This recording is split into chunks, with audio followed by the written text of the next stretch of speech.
Expect the best used car deals guaranteed. Visit arnoldclark.com.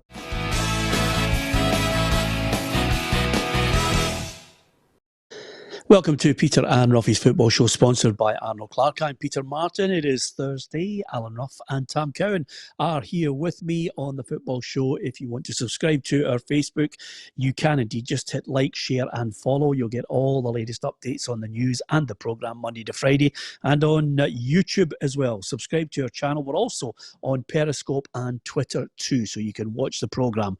Great to have your company. Our one-to-one guest is really well worth staying on for today, as hopefully you agree many of our guests are, depending on your persuasion. Of course, if you're a neutral football fan, I think you really will enjoy this as well. If you're a Rangers fan, you'll definitely enjoy the chat from Andy Halliday.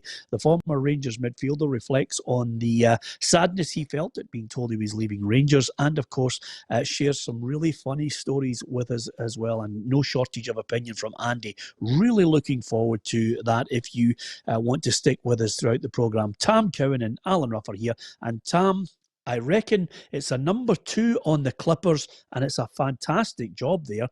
Were you nervous? Yes, the Clippers take ages to arrive, incidentally, but I would thoroughly recommend not only, maybe not getting the Clippers, maybe just coming round to my house and letting my wife, if there's some way, social distancing, and still letting her in about your hair, because that was her first ever haircut she gave me, and I think it is nothing short of magnificent. And, it's obviously the barbers are still shut. But she gave it a good go. She stepped into the breach, and tomorrow she's giving me root canal treatment. She's going to have a bash at that as well. So, she tries, but it's not bad, isn't it? I think it's all right. Tell you, do you know what it reminds me of, Tam? It reminds me of maybe 15 years ago when you get married. I mean, I don't know if today's a special day for you, is it? There you go. How nice of you to mention it. Imagine me being here effectively at my work when it is my anniversary. 15 years ago today, Peter, that's right. Do you want your Facebook to warm up? We get married. Here we go. Here's one for your Facebook followers. We get married at Our Lady of Lourdes on the south side of Glasgow. Right? I can just leave that there. I'll just go and get a cup of tea. It's gone mental. Good. No, we get married at Our Lady of Lourdes by the Monsignor. If I can just tell you that's tribute to my dearly departed mother-in-law, Elsie. I must give her a wee mention. An absolutely magnificent woman. She and our man John, who's still with us, they were fairly religious, so the whole thing with me, the church wedding and all that, that was just as a wee nod to them. But I must say, once we had done it, I wouldn't have had it any other way. It was magnificent, and then we went on to the Dalmeny Park House Hotel, out towards Barhead, and had the party of my life. It was magnificent. And the man that you can see behind me, can you see Big Engelbert up there, Peter? Oh, we can. He was effectively, there's one of his posters that I put up specially for my anniversary. He was a surprise guest, if you like, because Billy Sloan had done an interview with him in Glasgow ahead of one of his gigs just a few months before my wedding. He knew that I was a big fan, Billy, so he got Engelbert to record a wee special, all the best to Tam and Liz, raising a glass, that they played in as a surprise at the reception before our band, who were magnificent, they were called the Receivers, before they played one of Engelbert's 1977 US number ones, After the Loving. So it was kind of Engelbert introducing one of his own records at my wedding. Beautiful moment. That is magnificent, Roughie, isn't it? I just wish we'd known him then, or we'd have been there, we'd have been able to reflect on that great day. Yeah, it'd have been a fantastic day. I'm sure everybody enjoyed themselves thoroughly. Most weddings are marvellous occasions. Once it's sort of attention and everything listens, everybody can enjoy themselves. All right, okay. Most weddings, see how Roughie left that open for the ones that go horribly wrong, and you have to hand over half the house. And the tension isn't it there, Roughie, if you don't invite your ex-wives to your recent wedding. That's you should learn that. It's the best way of doing it. Trust me. Oh, absolutely. Anyway, apart from anything else, hi to John Strelecki, Bold John as well, Tim Maguire, Alison, Sarah Carroll, Gary McGurn, lots of people joining us, George Mullen, and of course, more and more people like, share and follow our programme and join in with some of the madness. Stephen Martin, just mentioning there, Engelbert Humperdinck, fantastic. Anyway, great to have Tam with us again, haircut in place, and we're ready to talk football as well. Andy Halliday coming up. Scottish Premiership players will resume training. This is a statement coming out from the SFA with regards to what's happening and what date they'll all get back there. And of course, it is indeed resuming on June the 11th. So they're back. They're going to be training. There'll be contact training, no doubt, Roughie. And then after that, it's all roads lead towards August 1st and the start of a new season behind closed doors. Yeah, I think everybody will be looking at what's happening elsewhere and trying to pick up things that they possibly don't know. But there is going to be a lot of things, Peter. Trivial things like taking showers, parking your car, it's going to be testing for everybody, because as you know, and we all know, all we need is a couple, 2 or 3 people to be affected again. And that could just set everything off again, and we could be back in square one. So let's hope all the clubs are well up and genned and what they have to do in this warm-up period.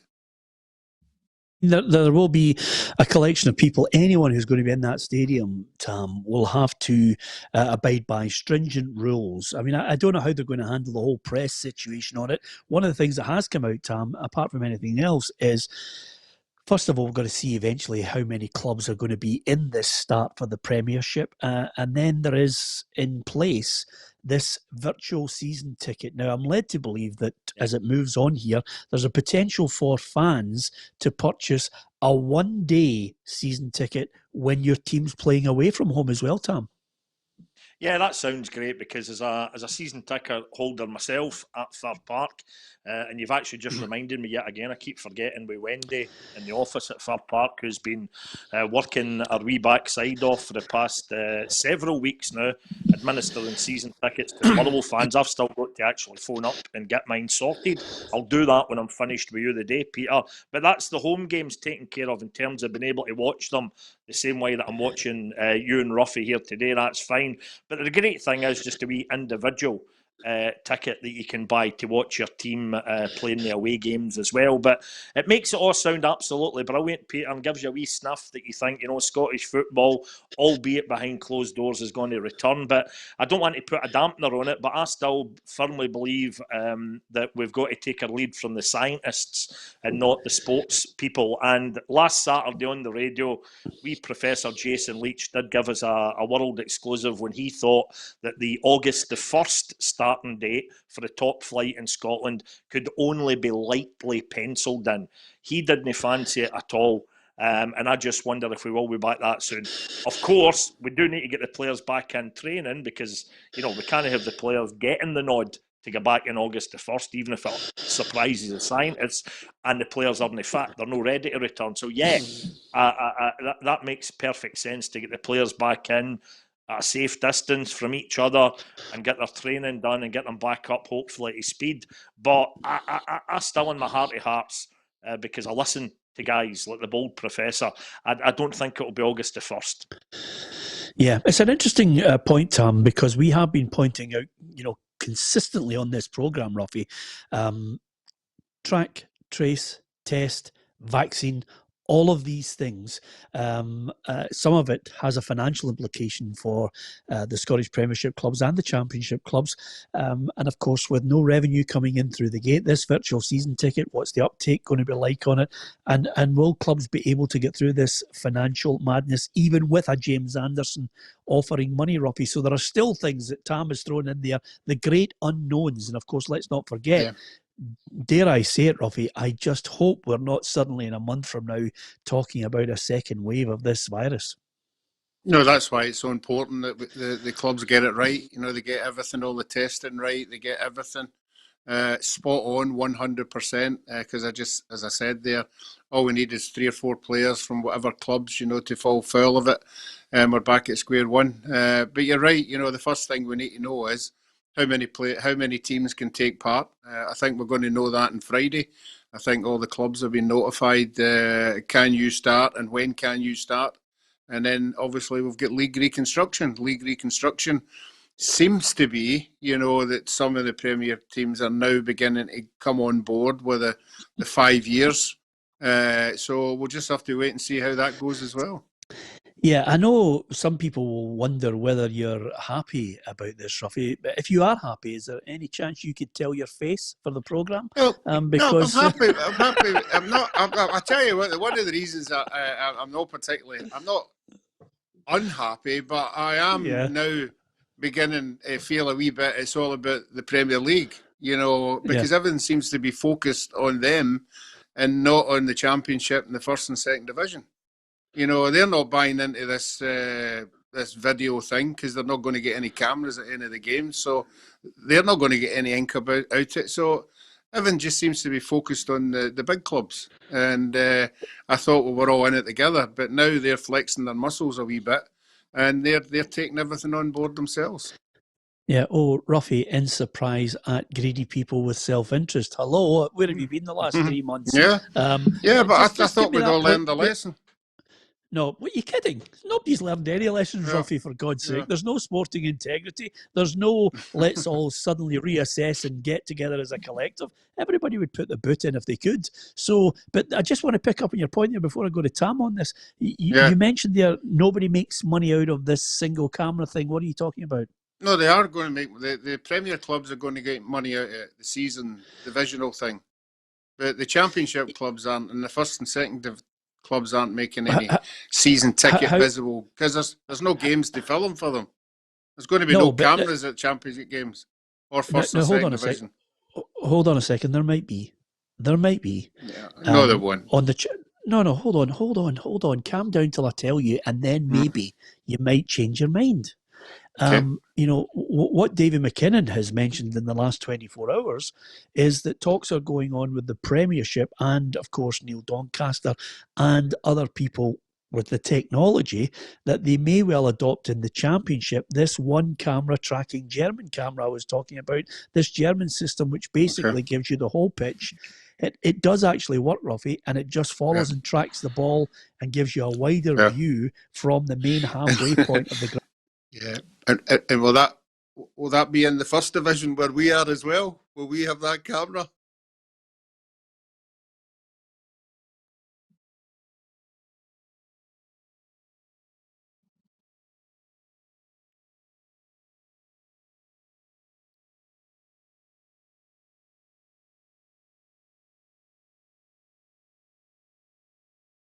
Roughie, that he hopes that basically they're able to put these cameras in and offer people a virtual season ticket in the Championship round about October. Which hopefully you can hear me. Maybe you can't. Nevertheless, that's exactly what they were suggesting, Tam.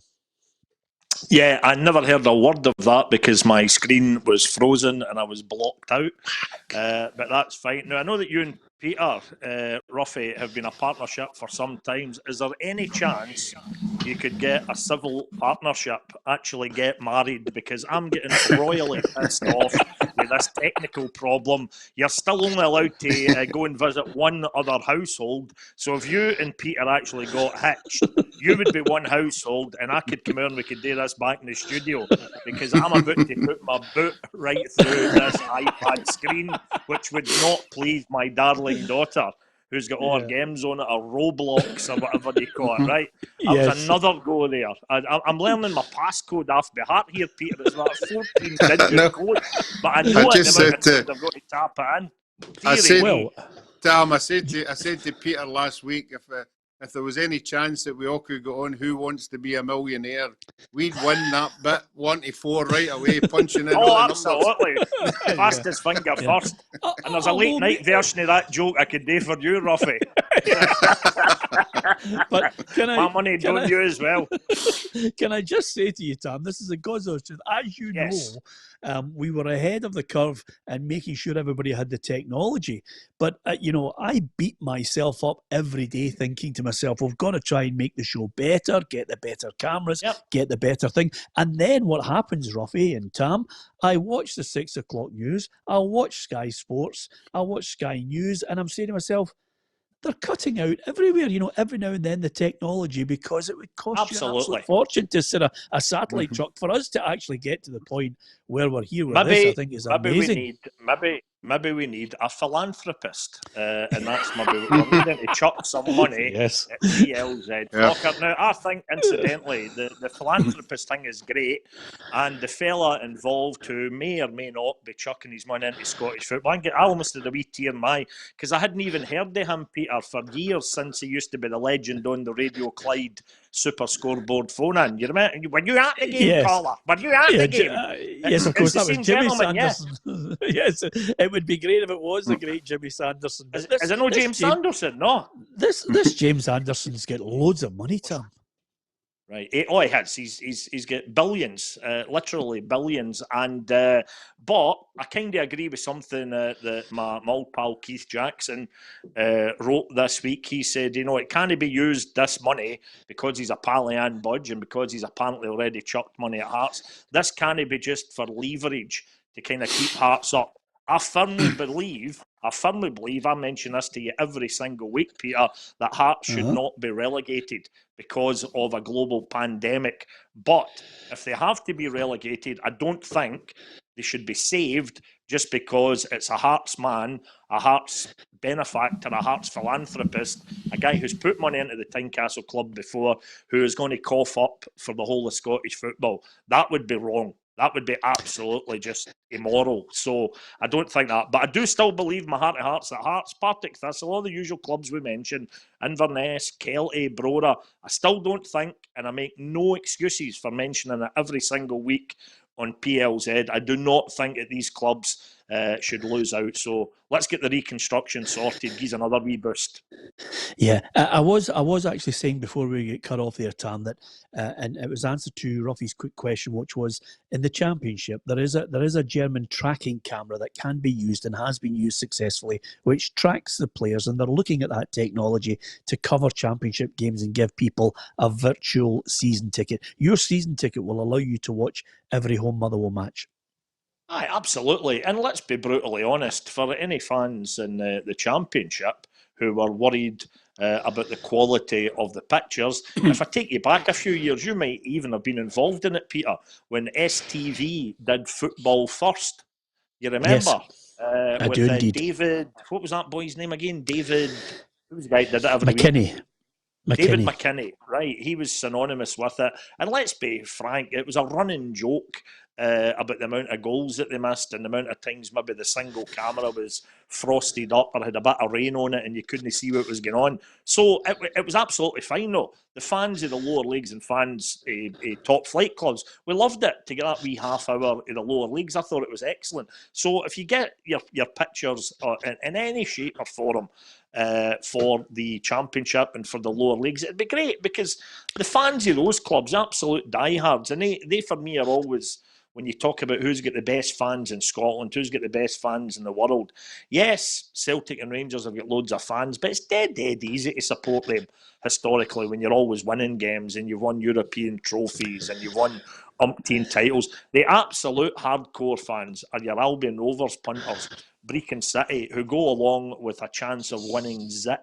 And they're the guys who would really hate to miss out in watching their club, because they're the ones that win, lose or draw, the absolute hardcore diehards at these teams, they want to watch their team. And I'm sure that even if it was no used to do with one of the wee jotters when you were young and draw matchstick men on it and flick it dead fast and it looked as if he was moving, if that was the only solution for the lower league clubs, I bet the fans would still go for it. Bring it on. Yeah, fantastic speech there. And remember, if you want to vote for Tam Cowan as American president, call this number now. That was just presidential, wasn't it, Roughie? Fantastic delivering there. I couldn't find my Bible. That was. I don't know where my prop was. That would have been it. Absolutely, and you needed me and Roughie. Cowan, you could find your Bible because we know where you get merit. Yeah, what you need is me and Roughie to beat the hell out of the crowd to get you there in the first place. Apart from anything else, David Rennie says Hearts should be relegated because they're mince and only won 4 games. Well, it's pretty harsh, to be perfectly honest with you. And I have to say, and John Strelecki says, Jimmy Sanderson, he was a laugh on the Radio Clyde phone. And, John, you're absolutely right. He was more than a laugh. He was a legend, very intelligent man. And, I was lucky enough, to be at a company where you followed in the great man's footsteps on that programme. And the strange thing about it was he really did care that people get out, manage to get their friends and get out to Scottish football and support it. And it didn't matter where you were, get out to your club and go and support them. The great Jimmy Sanderson. Great memories there, Tam. Well done. Betfred Cup as well. They're trying to get that for October as well, Roughie. I mean, suddenly from a doomsday scenario, we're now going to ram in Rangers' second leg against Bayer Leverkusen, possibly later on. Suddenly they're talking about Betfred Cup back on, semi-finals of the Scottish Cup at some point in the future. So there is a slight change, there's a sense of optimism on trying to get football played. I still think the undercurrent of backstabbing is still there. Yeah, I think if you're a board director at any clubs next year, it'll be very interesting when you get drawn against a team in the boardroom. The chat's usually quite jovial and nice. It'll be interesting to see. See if there's any punches getting thrown about. But I'm sure there'll be ground rules. I think, if you go to certain grounds. Yeah, still enough about Inverness. Let's crack on. The other thing I was going to say to you, can you imagine, like gangs of London in the room? Tam, do you ever get into the director's box and go into the room afterwards at half time and all that? No, I keep away from that. I firmly believe that you shouldn't wear a pair of flannels to a football match if you're a true supporter. But the one and only time I remember being invited up into the Motherwell boardroom, it was simply because it was the end of the season. I'd done a couple of events for the club that week, and they said, do you want to come up after the last game? It was on the Sunday, and because I didn't have to dash back for the radio and have a drink, and it was Stuart McCall was still the manager. So the main reason I went up, to be absolutely honest, not that I was particularly in the mood for a vol au vent or a glass of sweet sherry, it was because that amazing Man City title decider, the one that Aguero scored in about 6 minutes of injury time, that was happening at the same time. So I thought, if I juke up the stair, they must have a telly in there, and then I can watch it and then go back down and join up with my pals down in the Centenary suite down below. So that's precisely what I did. So that's my one and only memory of the Motherwell boardroom, has been up there. Can't even remember who we were playing on the day because the whole day got taken over.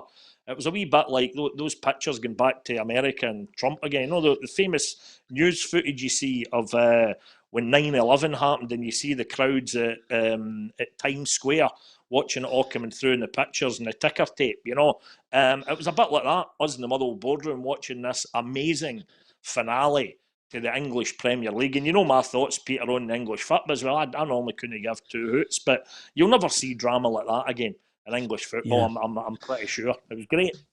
It was absolutely amazing. I mean, I think of the 2 games that stick in my head, Tam, that finished down south like that was Arsenal-Liverpool at Anfield with Michael Thomas, and then that one there with Aguero. And with that in mind, I'm looking here. I agree with Tam, Roughie. I mean, I remember you invited me into the boardroom, and the one thing I think they don't want in boardrooms is journalists, because I just felt so uneasy. I just did not want to be there. I might as well tell you, Roughie, I didn't feel easy about the whole thing. In fact, if it wasn't for Gary Locke that night in the Partick Thistle boardroom, I would have been standing there on my own. Anyway, apart from anything else, just talking about that, Tam, the season tickets that people are thinking about buying, there's also clubs actually might have to refund season tickets, and Killie are thinking it could cost them somewhere in the region of £142,000. They're not complaining. They're saying it's your right if you want the money back, but that's the type of figure they'll have to hand back. It won't happen. It won't. That's basically Kelly's way of getting the message out there about the size of financial hit they will have to take if the fans want the money back. And it's basically their way. And I think Roughie will agree with me. Partick Thistle, I think, were first out the traps with this cunning plan. They announced weeks and weeks ago now, it seems, that they would lose out a vast sum if they refunded the fans. And lo and behold, the fans, as a collective unit, almost get straight back onto the club and says, oh no, we don't want any refunds. And the club were billing and cooing about it. And even this week, with other fundraising stuff, Roughie, that I was reading about at Thistle, I think 50-50 draw, buy a tile. Which for folk in Bearsden, Thistle fans think that's something you dry yourself away when you come out the bath. So there may have been a bit of a mix up there. But no, you could buy a tile that presumably goes up in the tunnel as the players are running out. You can see the names are up there. It's over in the faraway stand, Tam, the whole wall all the way along. Right. Well, fans love all that sort of thing, and well done. Jerry Britton described the Thistle fans as world class. Good on them. But they were, I believe, first out the traps with that, and the Thistle fan says, no, we don't want a refund. So I imagine that the Kelly fans will do the same, and fans of all clubs. I mean, I think one of my mates, big Rangers fan, they were saying I think they were getting a £25 voucher for My Gers. I think that's the in-house company that deals with all the merchandise and sales and all that for fans. Now, as my mate was saying, if he was wanting to play funny buggers, he could say to Rangers, whoa, 25 quid I'm getting back. I was due another maybe 4 games at Ibrox. Now, you tell me, Peter, when was the last time you'd been able to see 4 games at Ibrox for 25 quid? Right, you're maybe getting back to the late 70s, early 80s, you know. So, but again, the fans are not going to, the Rangers fans are not going to be out there with the pitchforks and the torches and demanding money back. Fans are fans. And when you buy in, the word fan, fanatical, supporter, we support the club. And, that's why it's at times like this, though, Peter, that when this all calms down again and fans end up getting the raw deals again, as we will get a few years down the line, I hope the authorities, I hope the clubs remember the support they get for the fans at times like this, because we will all remember these gestures from supporters, and I just hope the clubs do as well. Yeah. Have you got some kind of soapbox there that you're just standing on today? I should be. I should be at Hyde Park Corner today, shouldn't I? You're in blistering form, by the way. You're like you're turning into the Bearsden Tommy Sheridan.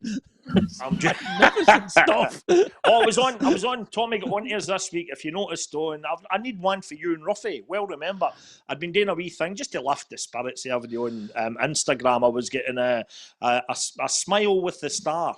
It was just, I was getting well-kent faces, folk that I've got contacts on my phone to send me a wee video joke, anything up to a minute, and then I pump it up on my Instagram at the real Tam Cowan, and some of them so far have been great. Wee Gordon Strachan did his one.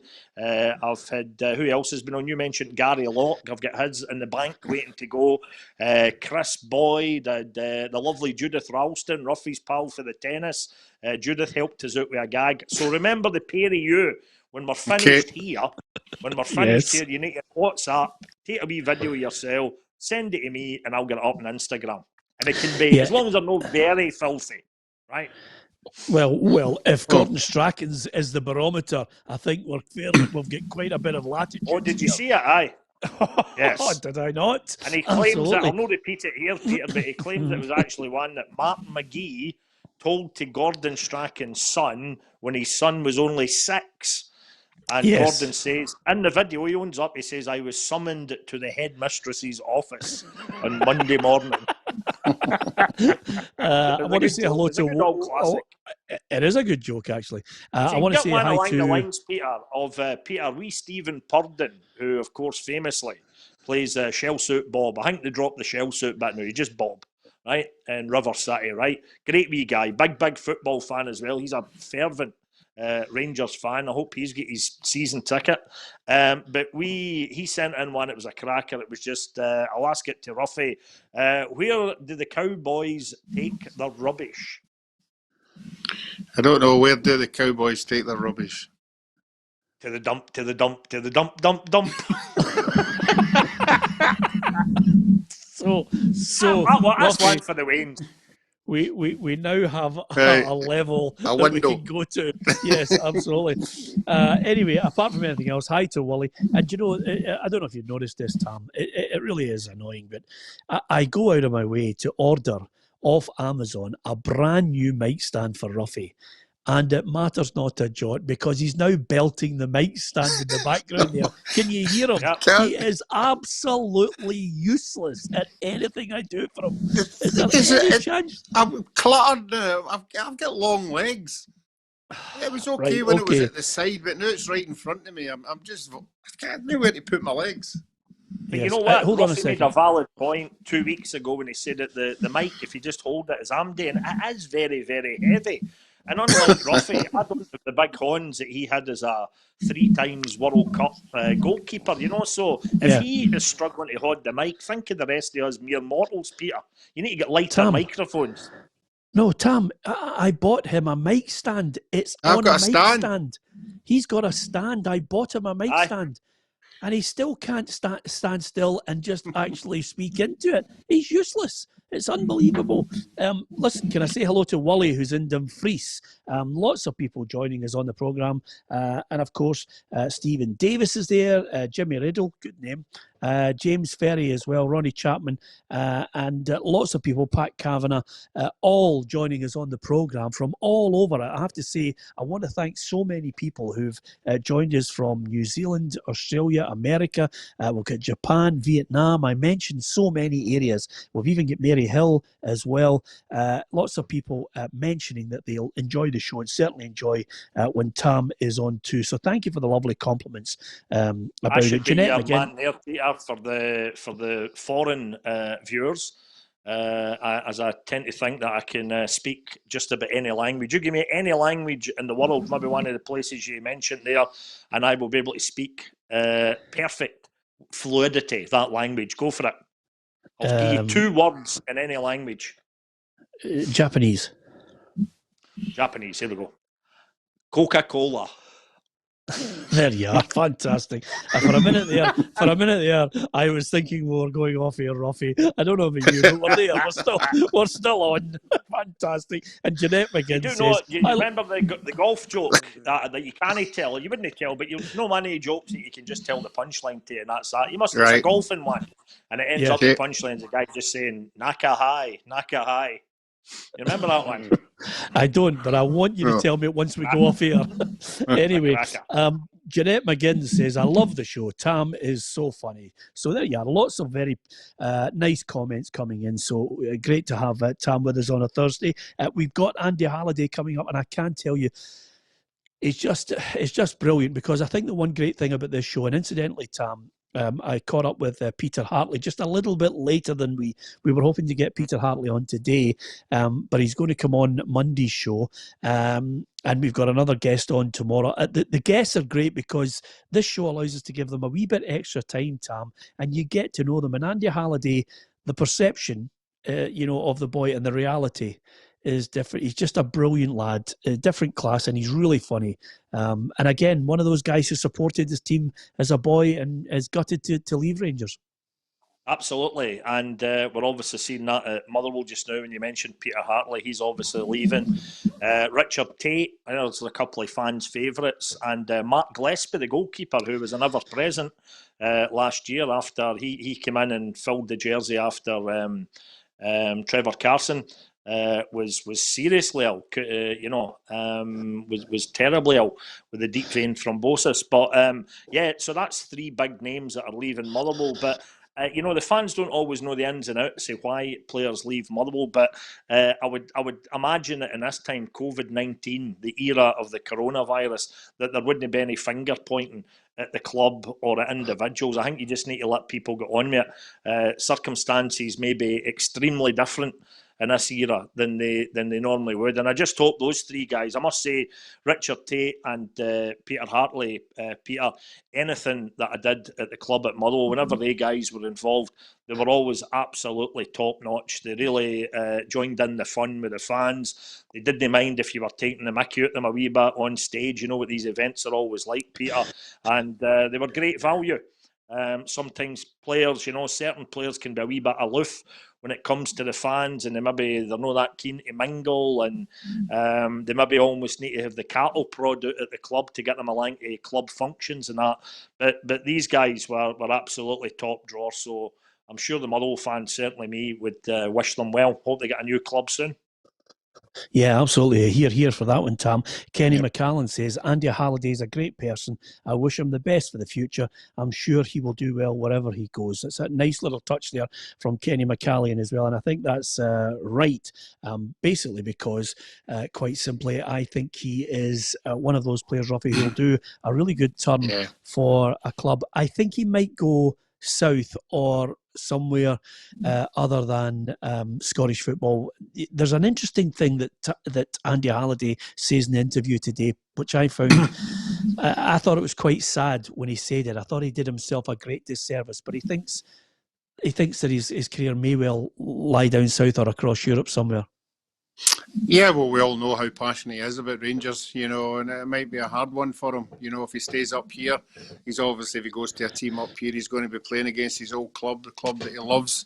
And maybe he just can't get his head round, being 100% with another club. So maybe the best thing is to go down south. I'm sure he's good enough to command a championship club. So, no, I don't think he'll have a problem at all. Yeah, life was easier. Life was easier, Peter, in the early 80s, and I want you to name them all for me. And if this was the early 80s, when a player was finished up at Rangers, he just went to Hearts. Do you remember that era? Yeah. There was loads of them went. Quite a few of them. Alec MacDonald, the great Sandy Jardine, Willie Johnston, Kenny Black, David McPherson, and then he went up and down the M8, But it would appear that's not going to happen with Andy Halliday. But I'm sure he'll get fixed. He'll get fixed up, But again, there's that much uncertainty now with absolutely everybody. It's really, really trying times, and you can only hope, because these guys, I keep making the point, Peter, and I made it in this show, I think 2 weeks ago, for any casual passers-by, maybe folk that are not really into the football, who assume that all footballers are earning absolutely tons of money because they read headlines maybe involving guys going back to like Wayne Rooney, Lionel Messi, David Beckham in his day. That is not the story. That is not the case. And as I did say, even with Keith Lasley on the radio is a week past on Saturday, and he backed us up in that. And Keith is a time-served electrician. And Keith said, fact, there are guys that him and Stevie Robinson have put in the first team at Motherwell. They've played first-team games, and if they were a decent electrician, a plumber or a joiner, they could feasibly have earned more money that week at their trade rather than playing football. So don't think that all these players are an easy street and, it doesn't matter, Andy Halliday. He'll be loaded. He'll be minted. It's a very, very short career for these guys. What age... Goalies are always a wee bit more fortunate in terms of the longevity of the career, but you know what it's like, Roughie. You're looking now, an outfield player, certainly in your day, 32, 33, and you were thinking that was maybe them done. I told Peter the old story when I was at Hibs. I was 36, and John Collins, a young John Collins, who was 18, and he said to me one day after training, Roughie, what are you going to do when you finish playing? And the answer to that was zilch, absolutely zilch, because when your answer should have been, when I finish playing, I'm going to the 78 World Cup.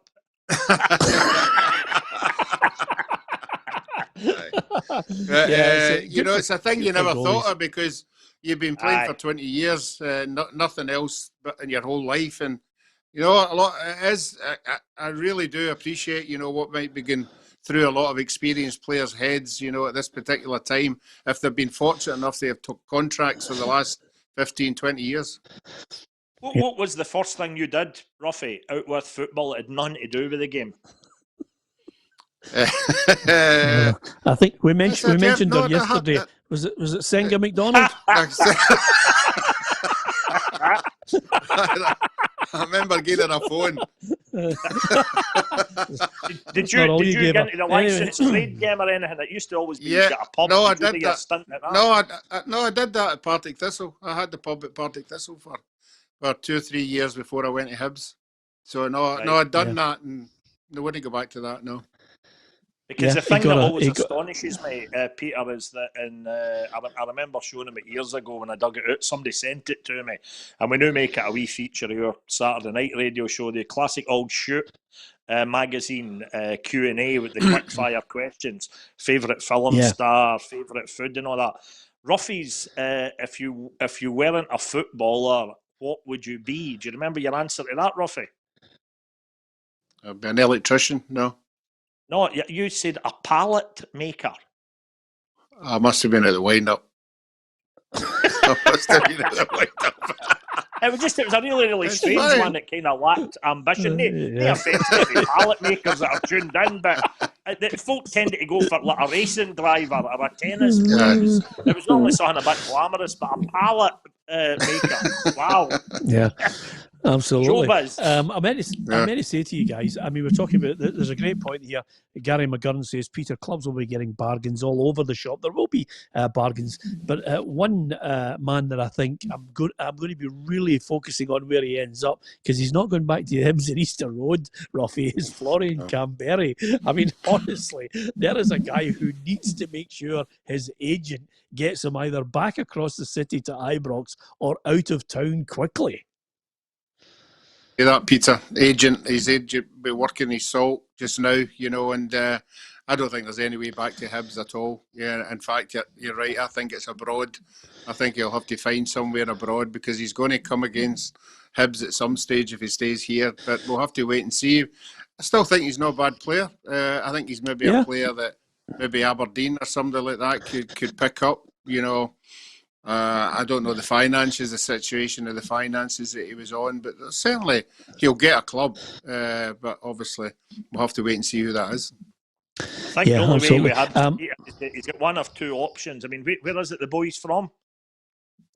I think he's from Switzerland. I think he's from Switzerland. Switzerland, right? He could try the old something lost in translation.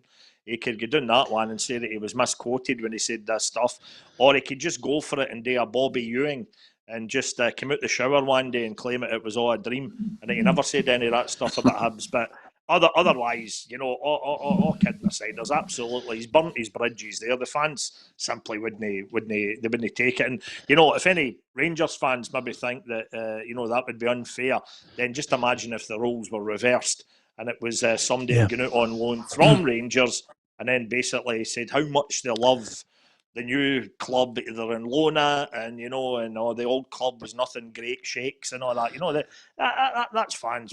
Fans are very, very loyal to their club, so they never like hear players coming out with stuff like that. But I think I do agree with Ruffin. I thought when he was on fire at Hibs, you know, a great goal scorer, a wee bit opportunistic goal scorer, tucked away quite a few chances. So again, I was going to say I think he'll get fixed up, no bother, but the financial situation, if we even just start looking at the UK, I have maintained, Peter, that that Lawrence Shankland, I could see him maybe remaining at Dundee United.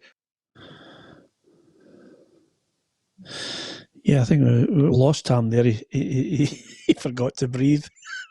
Anyway, I think you're right, absolutely. We were talking about Florian Camberry. Interestingly enough, I just looked up Florian Camberry there. He was born in Albania and then eventually represented Switzerland at under-21 level and has since now been selected for the Albania squad. I wonder if by the time he got to Switzerland, he then said that he had a great love for Albania, Roughie. But nevertheless, Camberry, born in Albania, then played for Switzerland under-21s and now back with Albania. But listen, I didn't think he was a good signing for Rangers at the time. I thought they should have signed Lyndon Dykes. He was a better prospect for me than that. Tam, fortunately enough, has now found his 7th iPad, his old one. He's just booted out the window. I'm on the... I'd be as well. I'll need to show you this. Where is it? Go on. I've got it in here. I think I'd be as well trying to use this now, Peter. Right? There's... Going to give this a go. I bought this wee beauty in 1998 in the Phones for You shop in Livingston in the shopping mall, and it saw me all the way through to May 2016. And that wee headband it's got, you'll see why I always nicknamed it Rambo. It's uncanny, right? That's actually one of my wee lassie's hairbands that laterally with the phone, the last 2 years of its life, I had to put the headband around it or else it'd have fallen apart. And the real high drama was, you can't really see it there, but remember the wee on and off button at the top, Peter? Yes. That fell out around about 2012. And for the next 4 years, I had to make sure that the battery never, ever ran out, or else I would be unable to switch it on. But there was only one way I could switch it on. Imagine how desperate this is. Rather than just getting a modern phone, I had to unfurl a paper clip and use the edge of the paper clip to catch the wee connection and switch the phone off. But the honestly, funny thing is, I'd go back to that now. I looked at that, Tam, and I thought, wow, Hugh Keevins is giving him his phone. Because Hugh had that phone up until about 2 years ago, and he was wondering why he couldn't get any of the pictures I was sending him. Anyway, apart from anything else, Florian Camberry did the business there. Interestingly enough, Tam, you mentioned Livingston there. I don't know if you ever did this, Roughie, but people in the Motherwell area, there was a guy who came from this village, and we all used to hang about together. Lots of us played football, and we would go on the bus when we were maybe, I'll say 17, but we're really about 16. We'd go on the bus and we'd go and visit all the nightclubs across Scotland. So we were able to go out with the boundaries of our whole area. Not just go to Hamilton, Tam. We would go to, there was a great club in Livingston called Melville's. It was absolutely magnificent, right in the heart of where the big shopping centre is now.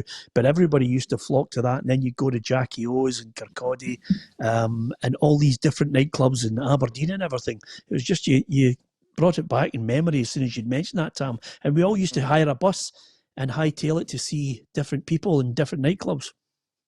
At the time, you just gave me a memory there, at the time when Rangers were getting a bit of flack for the lack of young players that they were bringing through on their own at their own training facility. There was a taxi driver in Airdrie one night telling me he sat at a rank outside a nightclub in Airdrie, and he said it was known locally, this nightclub, as Murray Park. Because nobody had ever seen any decent talent emerging for it. And if you remind me what era would that have been? It was when Rangers, I don't know, maybe bringing in a lot of foreigners, that no giving young boys a chance. So you can age that joke. Yes. Taxi driver. And with every line you send our Facebook and YouTube into Meltdown, Tam, it's magnificent. Lovely. Anyway, apart from anything else, Roughie, have a look at this team on this very day, all those years ago, at Wembley, 1977. An unbelievable team, as you'll be able to see, hopefully. It's Rough, McGrain, Donachie, Forsyth, McQueen, Rioch, Masson, Dalglish, Jordan, Hartford and Johnston. The subs are Gemmell and Macari, but look at the England team.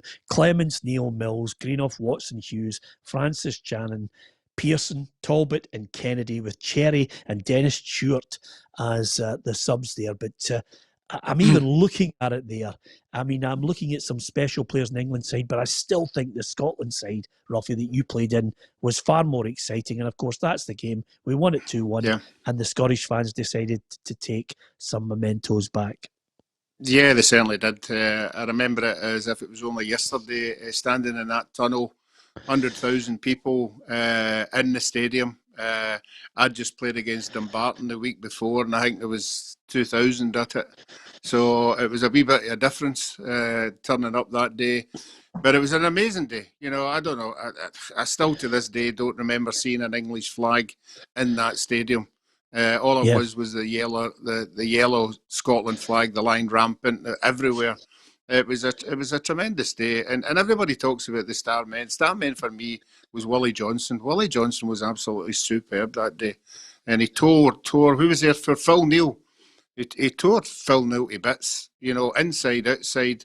Obviously Big Gordon scores with a header, and obviously Kenny's in there. I mean, it was, but I mean, a lot of people don't. Leading up to that game, the first 16 games that I played for Scotland, we only lost one game. That shows you the calibre of the players that were in the sides. I mean, we were beating everybody that were turning up in front of us. So no, it was a special day. But obviously, as Joe said, that when the final whistle went, you know, that to get back to the dressing room and all the supporters are in the bath with their tammies and all that on was absolutely amazing. I don't know how they get by the security. It was just one of the days. Yeah, everybody in a big giant communal bath. That wouldn't happen nowadays, Tam. I mean, it's just unbelievable. Not at all. Yeah. The team there, it's summed up for me, Peter, by the fact that Archie Gemmell, who 1 year later, one summer later, would score arguably our greatest ever goal at a World Cup finals, Archie Gemmell couldn't get in that team, sitting on the bench. You know, what an embarrassment of riches. Amazing. Yeah, listen, the Scottish Football Writers Association have put together the nominees. We've been featuring them all this week. Here are the nominees for the Player of the Year. Odsonne Edouard is the season's top scorer with 22 league goals. The French under-21 star struck 28 times in all competitions. The £9 million Celtic paid for the striker now looks like a steal. His displays have seen him linked with England's top Premier League clubs. Alfredo Morelos had a blistering start to the season in front of goal. The Colombian was the first player to score 14 Europa League goals. He racked up 12 league goals, 29 in total, but only one after the winter break. His post-winter dip could hinder his chances of bagging the big prize. Callum McGregor started all 26 of Celtic's league games. The midfielder fired in 13 goals in all competitions this season. McGregor had been linked with a move to Leicester City, but he penned a new 5-year deal with the champions last year. Shankland was key to Dundee United winning promotion. The striker fired in 24 league goals in 33 appearances. He finished the championship's top scorer and earned a Scotland call-up. The ex-Ayr United striker bagged his first international goal against San Marino. Lawrence Shankland, Callum McGregor, Odsonne Edouard and Alfredo Morelos. 4 choices, and I think we've all agreed from time to time over the last couple of weeks and possibly longer, Tam. Edouard looks as if he's a stonewaller for that.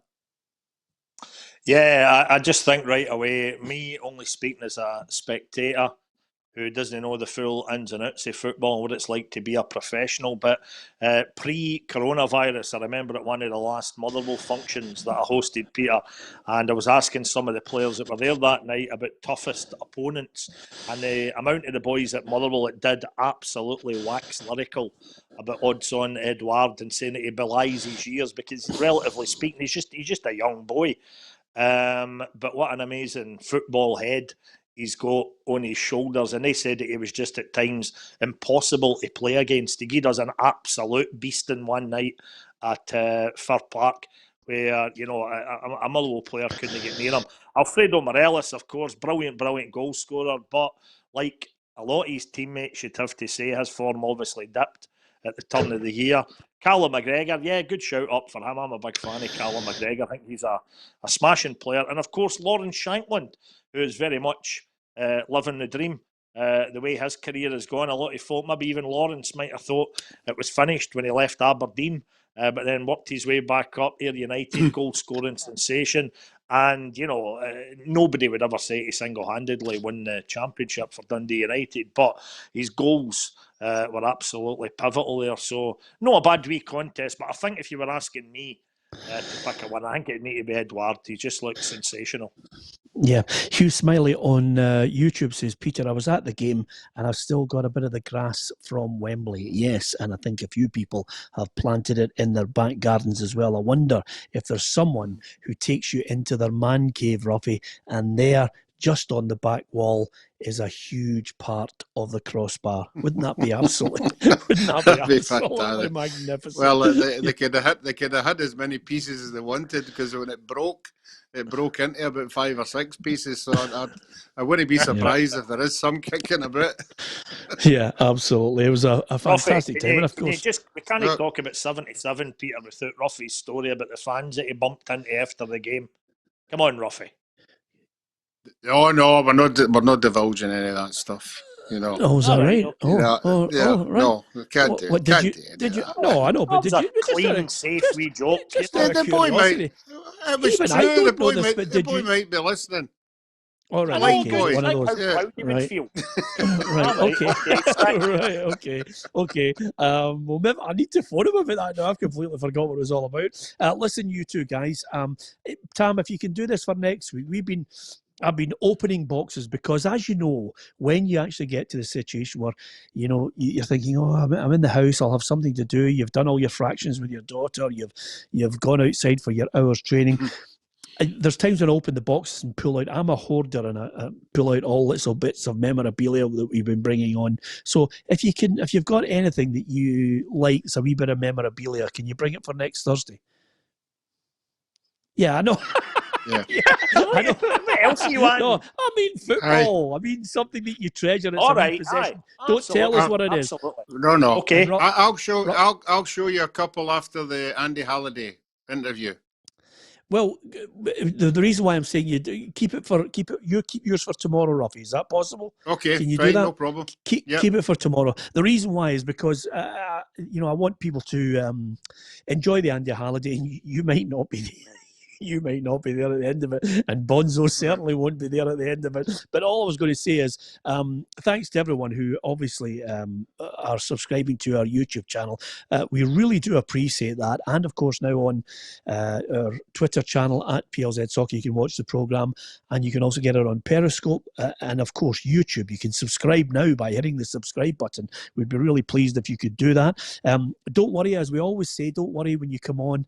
Don't concentrate too much on the chat box, because there are some complete and utterly unhinged people on there who really don't care other than posting stuff that annoys the life out of you. So don't worry about them. They are just there to try and annoy you, but if you blank them, you'll have a peaceful life. As we say, Tam, and Roughie and myself and every one of the team will be with you through the summer. So we do hope that you like, share and follow us and subscribe to us as well. All I would say now is if you are a fan of football, have a listen to this, because this next guy, I really enjoyed his company. I've run into him on more than a few occasions. A brilliant lad. I caught up earlier with the former Rangers midfielder, Andy Halliday. Well, I'm delighted to say joining us on the Football Show is former Rangers midfielder Andy Halliday. Andy, first of all, you, family, all safe and well? Yeah, just try to obviously follow the government guidelines in terms of social distancing and self-isolating and stuff like that. So, difficult period for everyone. Obviously no more so than myself, my family as well. We're all involved in it as well. So it's difficult, but just try to stay positive and obviously, like's been said before, just full appreciation of the key workers out there that are doing a fantastic job. Yeah, well said. To you yourself, leaving Rangers, players come and go from clubs, but knowing how highly and how much you love Rangers, as you were a supporter all your life, how difficult was it to say goodbye, and how difficult was it taking the news? I think the most difficult aspect is the fact that I never got to say goodbye. I mean, it's something I've spoken about before. My relationship with the manager, it's always been completely truthful. We've always been extremely fair, especially him towards myself. So we've had discussions about it sort of throughout the season. There's been sort of periods of sort of uncertainty whether it was going to happen. I know that there was periods where I thought I was maybe going to get one. I don't know how much the pandemic's affected that, but certainly my relationship with the manager was really good. So I can't thank him enough for everything he done for me in the period of the 2 years I was there as well. But like I said, I think the most difficult thing is the fact that I built such a relationship with not just the players, but a lot of people behind the scenes that go unnoticed. Your kitchen staff and player liaisons, groundsmen, kitchen staff, all stuff like that. Like, it's people who've been in my life for 5 years and somebody that I've took to really well. So it's the fact I never got to say goodbye to people like that, and of course on the pitch to show my appreciation to the fans one last time as well. I think that's the most difficult thing. Well, I was going to say that to you. You talk about the good relationship you built up with people, but you built up a relationship with the fans because they viewed you as one of their own. So I think, when I look at some of the special messages that I've watched Rangers fans posting, saying they were disappointed to see you go, that must be heartening for you, although it doesn't help your situation you're in now. Yeah, definitely. I think, throughout the 5 years of my Rangers career, the fans have been nothing short of, remarkable towards myself. I think that, you know, I've had my fair share of lows as a Rangers player, but they've always stuck by me through thick and thin.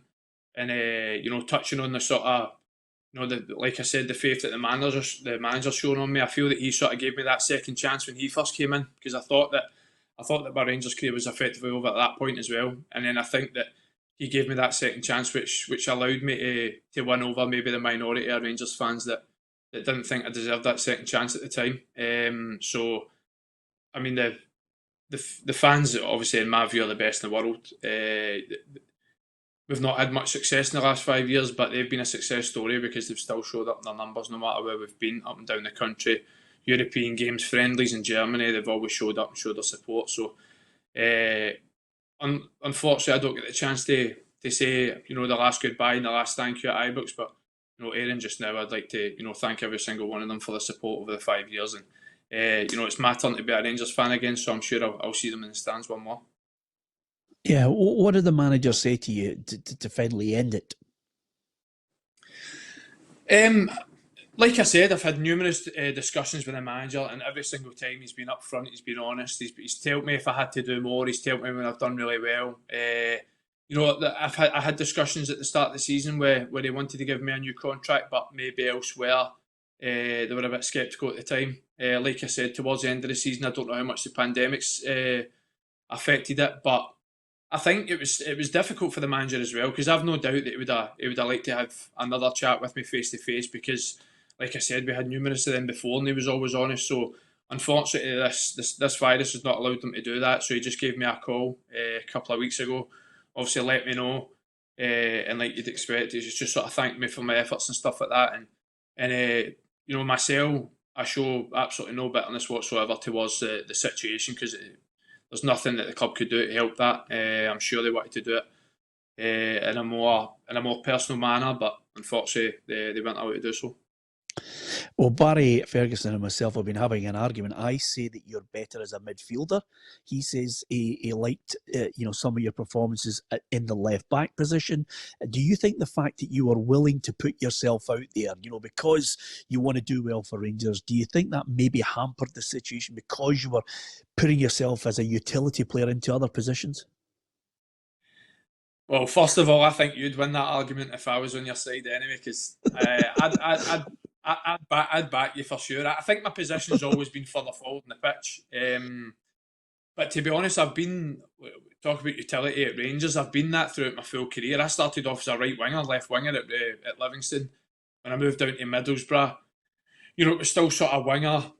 Played games at number 10, which I would never say I was a number 10. You know, dropped back into centre midfield, left back. I actually played an FA Cup game at centre half, which is, I don't know what the manager was thinking there, because I'm definitely not centre half, that's for sure. But I've been flung about everywhere. I think it's the old jack of all trades and master of none, I think. But I've always seen myself as a midfielder. I think you know, the first sort of 18 months at Rangers was always in midfield. I think my strongest sort of consistent period at Rangers was the first 6 months under Warburton in the SPL, where I was a bit more of a box-to-box midfielder instead of that holding midfielder. But I've enjoyed playing, you know, all positions. At left back, I do enjoy it as well. I think it's when you're involved in an attacking team, it's a lot more focused on being that modern day fullback as well, where it does allow you to get forward. But you know, in terms of utility, man, I think that's something that's going to carry me throughout my career, because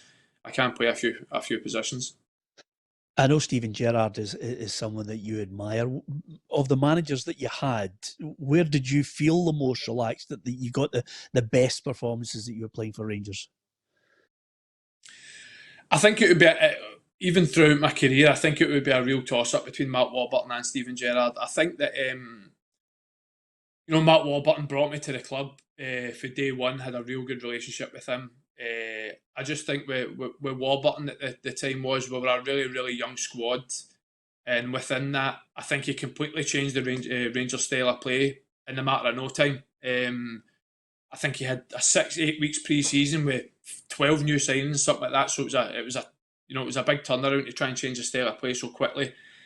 Albeit it was in the Championship, you know, take nothing away for that. It's a league that we should have won comfortably. But I think even developing into the SPL, I think we still managed to maintain that style of play. And as a player, it's very, you've got a lot of self-confidence, and it's very relaxing to realise that, when you've got the ball, the manager's demanding that every single person shows you an option and tries to play that throughout. So I think Mark Warburton and Steven Gerrard's a real toss-up. I think in terms of Steven Gerrard, I think when him and his coaching staff came in, obviously Michael Beale and Tom Culshaw, Gary Mack, I think the couple of years previous, to put it lightly, I thought we were extremely poor defensively. I think the last game against Hibs, 5 each, I mean, you don't need to say anything else. It was just the most surreal 90 minutes of football you've ever seen. And I think he's watching that and thinking he's got a big change to shape this team up defensively.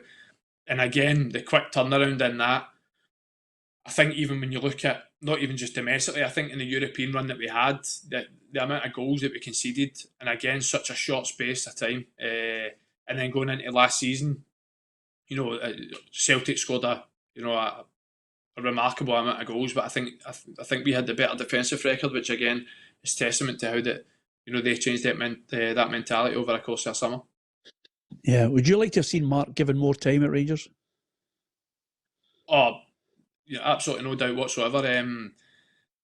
I don't know, obviously, what 100% went on. Obviously, there was a lot of rumours about him speaking to other clubs and stuff like that. I don't know how much I believe in it, but I don't know the full truth. But I know what he was as a manager. I know the respect he had as within the group of players. I think, listen, we weren't close to Celtic at the time, but we were obviously second. And in the first season back in the SPL, would I like to have been a lot closer to Celtic, don't get me wrong, but we're second, and obviously when he left we ended up finishing third, so there wasn't exactly a signs of improvement shown after that. But I know what he brought to the football club at the time, and obviously I had a great relationship with him, so yeah, for sure I would have liked to see him stayed. Yeah, and with that in mind, one of the key moments in it all, Andy, and you were involved in it yourself, was that point when you knocked Celtic out of the cup. Was that a moment in your mind that maybe you thought, hey, the balance is tipping here? We've matched them, but I think we're close. Or did you think maybe people get too caught up in the hype of that one game? If I'm being completely honest, at that time I thought it was close because I'm a lover of football. I watch the majority of football that's on the television. I know Ronnie Dyler's Celtic team, convincingly won that league that year. But I think they had their struggles. They had their doubters and they had their criticism within their performances within that. I think at that time, albeit us being in the Championship, I think we had shown in the Scottish, obviously the Dundee game 4-0, who were doing pretty well at the SPL at the time.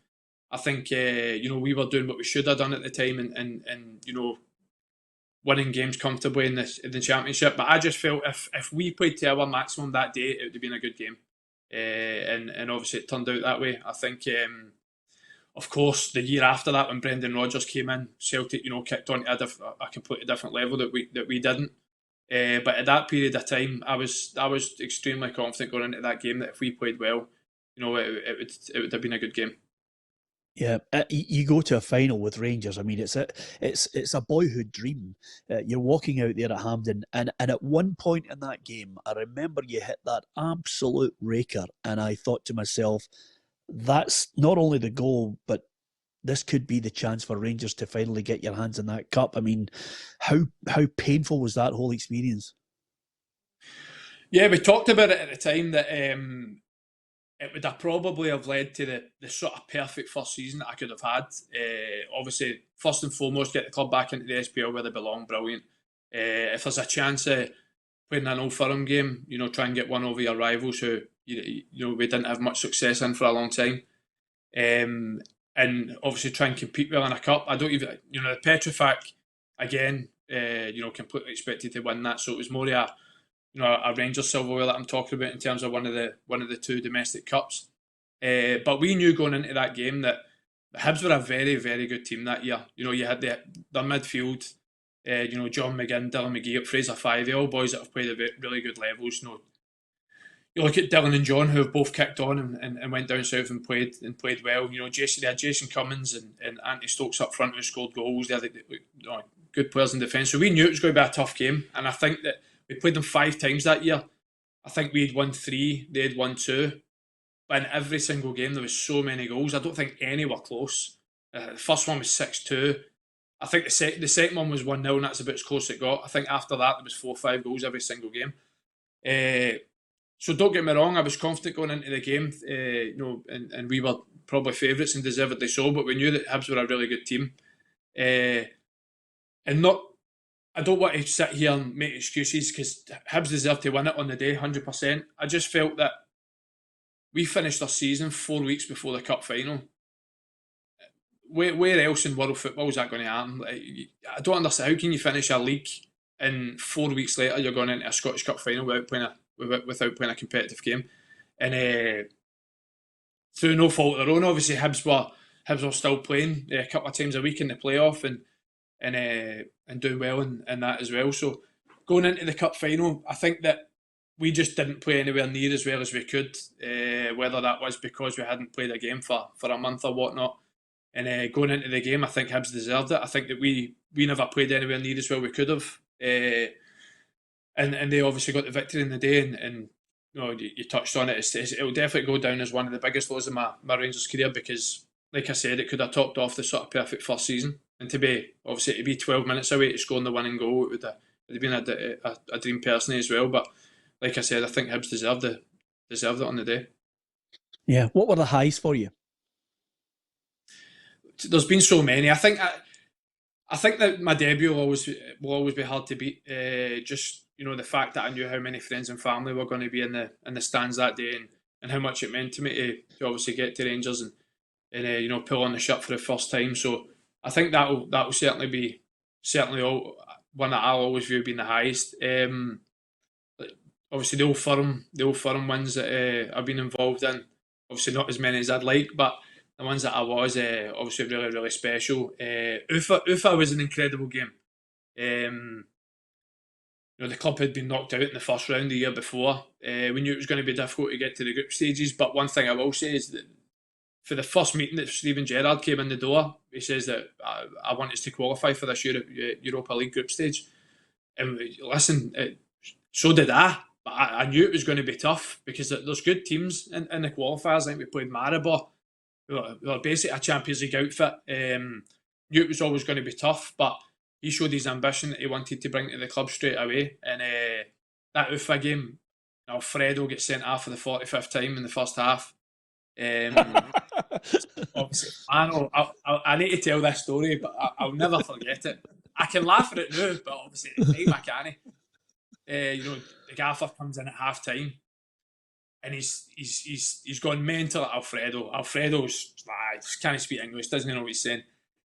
So I think John Flanagan was on a booking at the time, and Flano's a nutcase or not. And I just remember the gaffer saying, "Flano, you're on a booking. We're down to 10 men." He says, "I need the most professional 45 minutes for you in this second half.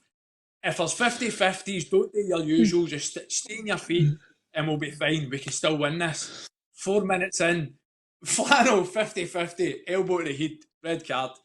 And I'm like, I'm sitting just thinking, are we just the next Wimbledon or what? Like, we're getting sending ass every week. So I'm just sitting there thinking, if we don't go through here, I think the gaffer's killing somebody in this changing room.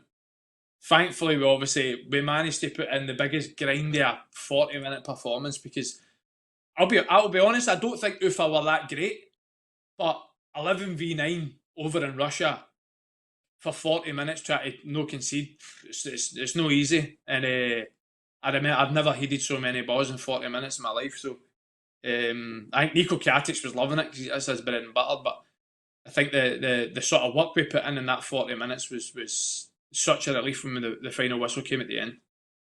I mean, that's the great thing about Steven, and I think when people talk about how he's improved the team, certainly the European adventure is where the pedigree of the club, the credibility, and of course Steven himself, I think that's where some of the special nights have been.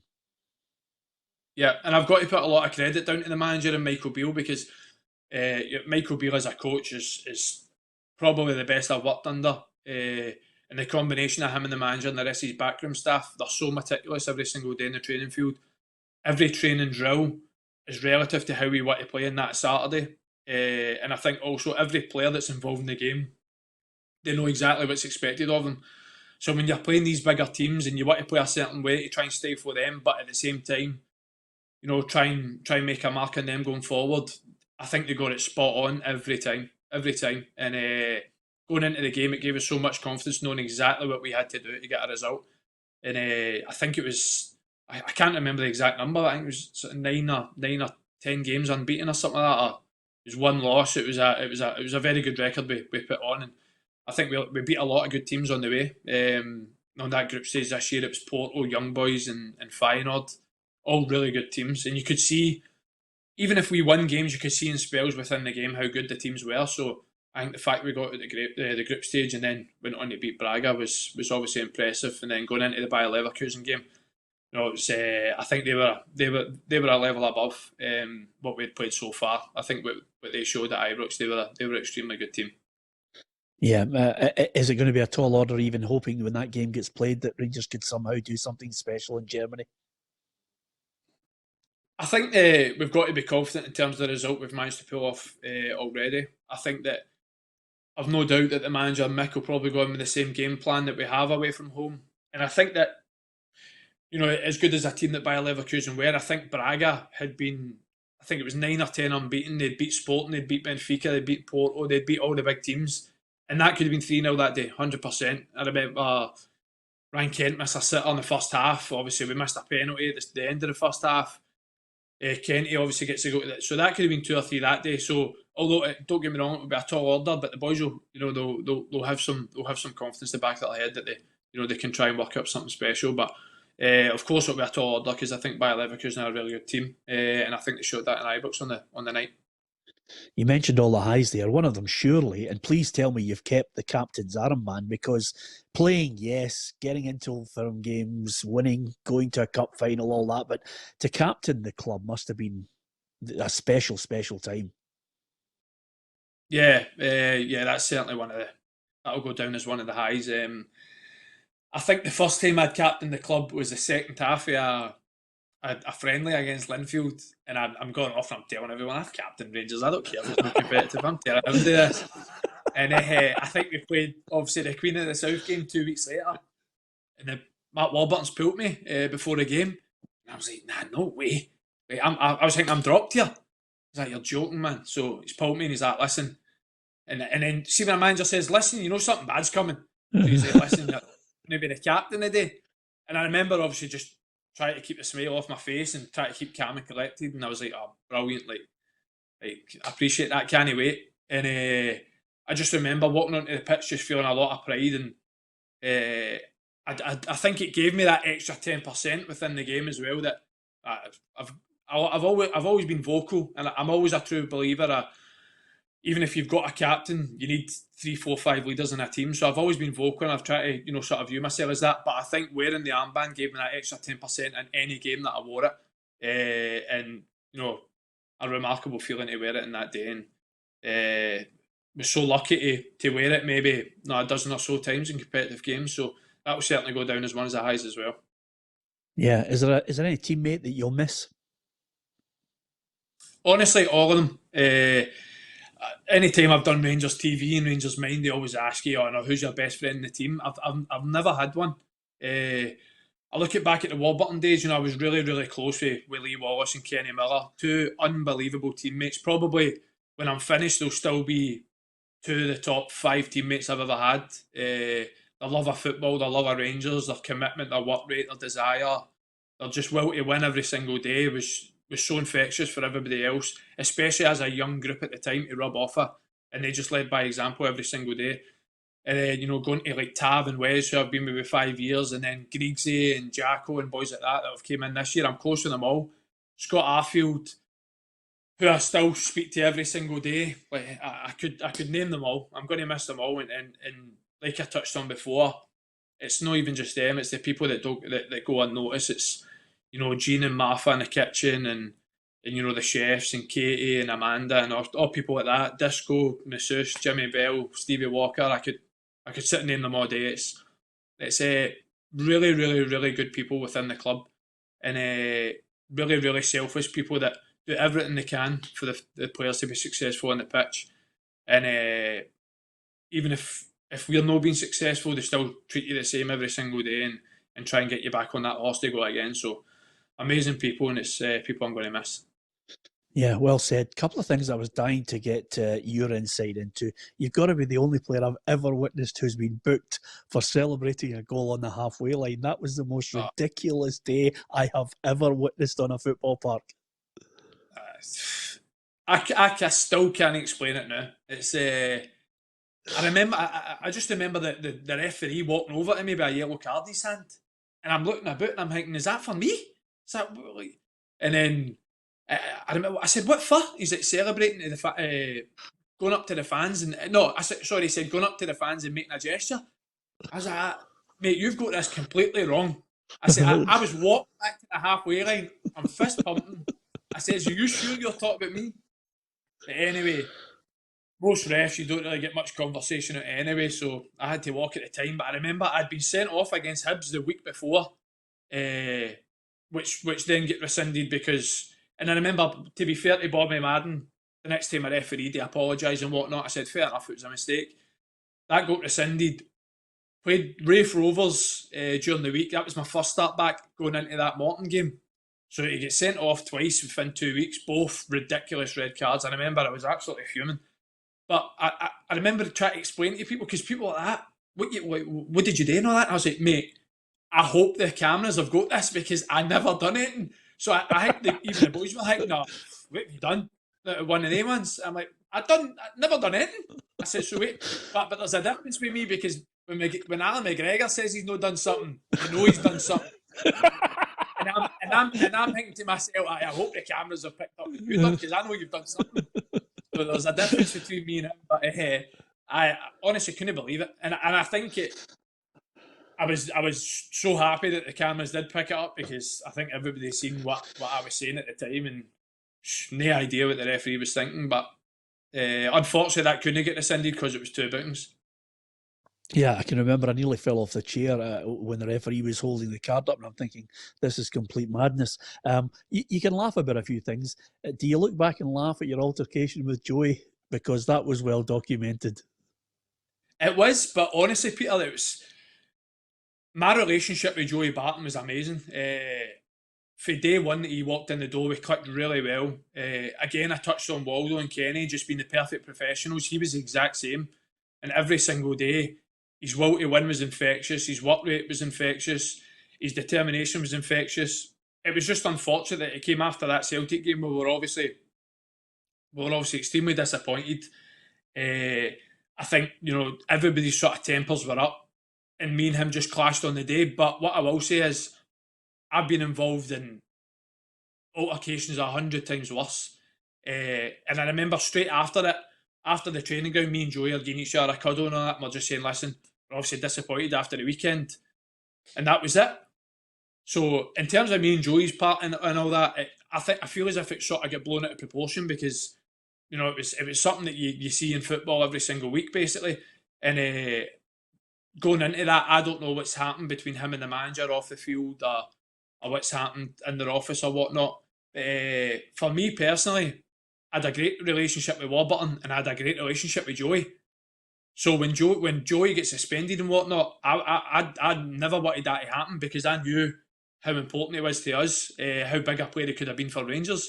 So I was disappointed when that happened, and then obviously further down the line, when Warburton leaves, I was disappointed that happened. So the altercation with me and Joey is something that you see every single week, and honestly, it was nothing. And like I said, my relationship with Joey was great at the time, so certainly disappointed to obviously see his Rangers career end after that. Yeah, you've talked about so many players that you enjoyed playing with. You wear your heart on your sleeve. Can you come up with a couple of players that you absolutely enjoyed the battle against? John McGinn was one. Because with John McGinn and in that Hibs team, like I said, Hibs were a really good team. I don't think people realise how good they were. And the fact that they got to the Scottish Cup final that year as well, it was 2 championships teams competing in the Scottish Cup final, so it showed how well both of us done at the time. And I remember, I think Hibs beat They definitely beat Hearts. They beat Dundee United in the semis. I think they beat a couple of SPL teams definitely. So we knew every time we played them, it was going to be a good battle. And John McGinn was obviously a good technical player, but he's extremely physical as well. So I always enjoyed going up against him. And really, really good player, and really good guy as well. So really happy to see good people do well, and he's obviously went and done that at Aston Villa. So fair play to him. Yeah, is there anybody you enjoyed a bit of banter with that you respected, that you played in the Premiership or the Championship in your time there, that you could have a bit of a noise up with? See, to be honest, I'm not like I love a joke as much as anybody every single day, but when it's 90 minutes, I don't really get much banter with anybody. To be honest, I'm probably a bit too much of a weirdo. I'm probably a bit too much too serious during it, so I struggle to try and find a laugh and a joke. But I've played against people that certainly do it. So I remember, this is a youth team story, but it's one of my favourites because I had one of my best friends in football is Cal Naismith, obviously ex-Rangers. He's at Wigan now. I was at Livingston as a young boy, going back to Rangers, obviously Cal being my pal at Rangers. So our Livi youth team, we were a good team at the time as well, and we always done well against Rangers. I remember going back to Murray Park, well, 1-0 up. Cal's on the bench, and I know what Cal's like. I know he'll be fuming that he's on the bench. So I remember Cal coming off the bench, and he's jogging past me. He's like, "I'm getting a hat-trick here." And I was like, "No chance." And he started shouting on the pitch in front of all 22 players, "Watch this, I'm going to score a hat-trick here, and there's nothing any use to do about it." And I'm like, "This guy, man, honestly, he's lost it."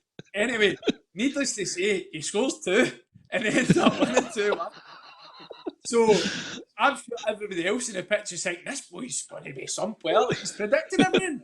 I know he does it every week, so I know he's just got lucky in this one occasion, but I'll never forget that one. It's one that me and him still talk about to this day. It was brilliant at the time, but I wasn't very happy after it. Oh, mad as a brush, brilliant story. Let's look to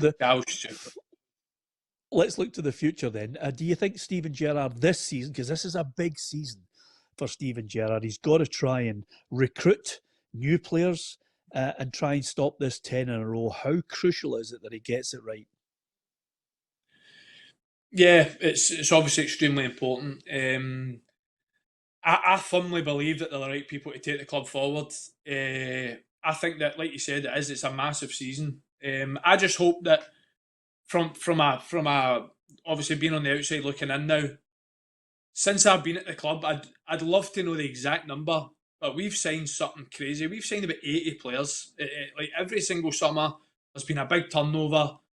It's players going out, players going in. And like I said, the first year at Warburton was about 12 signings. First year in the SPL was about 12 signings. Then Pedro came in and made about 25. And then obviously the gaffer came in, wants to build his own squad. But I think that the squad last year was really strong. I just think that maybe the squad was a bit too big, which is understandable that the gaffer and that's done that because we're going into Europe, we're trying to win, we're trying to be competitive in a lot of competitions, so I can understand that. I just hope going into this year, it's maybe 3-4, really good signings, and I think that's all the club needs just now because, like I said, I do think that we've got a strong squad just now. It's just that maybe 2, 3, 4 bits of quality to help us on the way, but in terms of the staff that's there, I've no doubt that they're the club to take. They're the people to take the club forward. So it's a huge season for Rangers, but it's one that I'm confident that they can certainly be very, very competitive and hopefully win the league. Yeah, Hadji's in. If he got 2 or 3 others, do you think he can do it? I think if we show the form and consistency that we did in the first 6 months, then 100%. Celtic have obviously been the best team in the country for a sustained period of time. Since Rodgers went in, like I touched on before, they really kicked on. Listen, they went unbeaten. It was an incredible run they went on that year. And I don't think the majority of Rangers teams in the past could compete with going unbeaten because it's something that's not really been done before. But I don't think that obviously, I think that we're a lot better than we were back then. and it's about us obviously trying to close the gap as quickly as possible. And I think last year we did. We're certainly doing that for the 6 month. And for whatever reason, after January, our form dipped. So it's about just showing that consistency for the full season. And like I touched on before, Hadji's a great signing. If we get another 2-3 Hadjis to obviously gel with the squad that we've already got, I'm hoping and I'm confident that the club can do well. Yeah. Can you put your finger on, Andy, what happened after December 29th? I mean, I look at the collapse and I think to myself, I don't believe Rangers would have caught Celtic on the evidence of what I was watching. Can you put your finger on it? Was it maybe getting too wrapped up in the one victory? I mean, it's a magic question that I've been asked off everyone, and I certainly can't put a finger on it because we went away to Dubai for the mid-season break, had a great break. Everybody trained really hard, came back, willing to go. And I admit that I think the first game back was Stranraer in the Cup, and it was a 2-0 dogged performance. But even that game, we never played well. Going into the first league game, I can't remember exactly who it was. I think it was St Mirren, never played well. Hearts didn't play, and it was just a run that we just couldn't snap out of. And I remember going into the Braga game thinking, if we get a positive result here, it could obviously turn our season again to get back to playing what we were at the start of the season. And we were unbelievable for the 90 minutes, 180 minutes really against Braga. And I remember thinking that should be the tide turning, to get back showing that the form that we did at the start of the year. But we just never recovered that form domestically. And like I said to you, it's something that I couldn't put my finger on, and it's something that if we get in these positions this year, we can't do again. So it's certainly need to be a lot more consistent throughout the season than we were this year. Did you think when it was 13 points before the coronavirus, there was any way of catching them? I think that there was still 2 Old Firm games to go, and although I'm not going to sit here and lie, Celtic were the favourites to go on and win the title, but Rangers have won 2 league titles in the last day of the season when Celtic could have beat Motherwell. Rangers have been 7 points clear going into a title race and end up losing the title. So it was a never say never scenario. I think, like I said, I think Celtic were the favourites, but as players, we're always going to try and think that we can claw it back and take it a game by game at a time and try and beat them. And then obviously going into 2 Old Firm games, both of them being must wins, but obviously got took out of anyone's hands with the SFA, obviously making the decision for everyone. And it's obviously all guns blazing for Rangers going into next year now. You're 28 years of age. I think you've got a lot to offer. Is it going to be in Scotland you'd like to stay, or are you open to moving elsewhere? I'm not the most liked person in Scotland, Peter. I can't see many people wanting to sign me, so I'm not sure. I would like, I think the good thing for myself is I've obviously it's just me and my girlfriend. We don't have kids, so I don't have I don't have young kids that are going to restrict anything. So I'm not scared to make any type of move and make any sort of decisions like that just now. So it's going to be a slow process, obviously, with this pandemic just now. But I'm open to going abroad. I'm open to going back down south. It's just something that I'm just trying to keep my options open just now and seeing what's what. But I'll be honest. I can't see it being Scotland. I wish every club in Scotland the best just now because obviously it's very difficult times financially for everyone. I worry for especially the low league clubs of how they're going to cope with all this. And obviously I know Fergie with clubs like Kelty. I don't know how it's going to affect them. So I think that it's time the SFA really step up and try and help the lower league clubs going into this season because financially it's going to be very, very difficult for them. Yeah, would you like to see it an expanded league? I don't know the ins and outs of what's going to happen to help these clubs. I just want to see it happen. So if a league reconstruction financially is going to benefit these clubs, that's exactly what we want. I know a lot of football players that play in the lower leagues. And I can't imagine how they're feeling just now in terms of, you're seeing like Tam Cowan releasing 17 players, Hearts releasing 14 players, low league clubs all across the country releasing these players. And I know a lot of people doing it, good people, good players. And, it's horrible to see. So I just hope that whatever happens is a benefit for the Scottish football because I know a lot of these players on a personal level. And it's horrible what's happening to them just now as well. Are you hoping that when you do eventually talk to a manager of a new club that you're going to play for, are you looking for the assurance from them that, it's Andy Halliday, I'm a midfielder, that's what I want to do?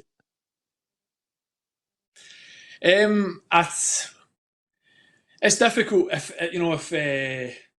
if Barcelona want to sign me as a left back, I'm going as a left back, but I know that's a bit unrealistic, but it's difficult as a player.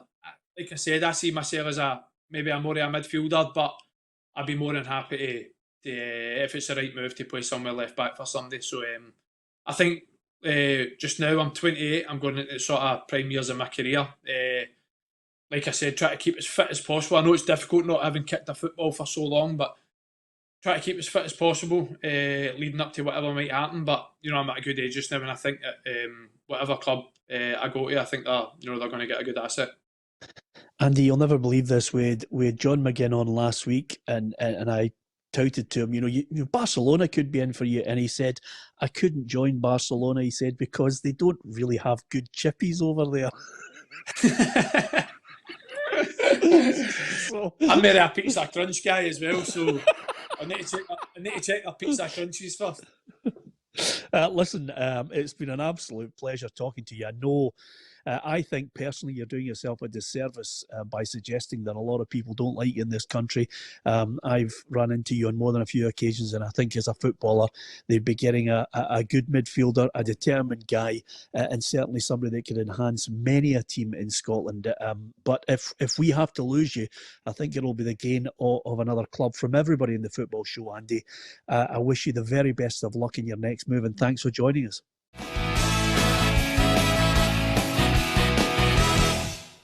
Expect the best used car deals guaranteed. Visit Arnold